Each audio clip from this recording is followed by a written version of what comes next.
आपल्या जोडीदाराविषयी ही गोष्ट लक्षात घ्या. जेव्हा तुमचा जोडीदार काहीतरी दुःख आणि त्रास घेऊन तुमच्याकडे येत असेल तेव्हा अरे तू मला असं का करतोयस किंवा करतेस, अरे तुला कळायला पाहिजे, किंवा अरे तुझीच चूक आहे, तूच मूर्ख आहेस, असं त्याच्यावर अटॅक करू नका. किंवा लगे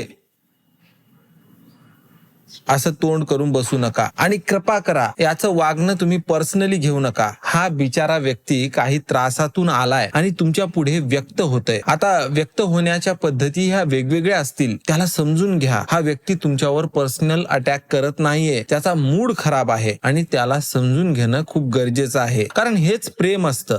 आणि हा व्यक्ती तुमच्या पुढे काहीतरी व्यक्त होतोय, याचा अर्थ असा होतो की तो तुम्हाला अजूनही जवळचं मानतो. तुम्ही त्याचे कोणीतरी लागता म्हणून तो व्यक्त होतोय. प्रॉब्लेम कुठून स्टार्ट होतो माहिती का?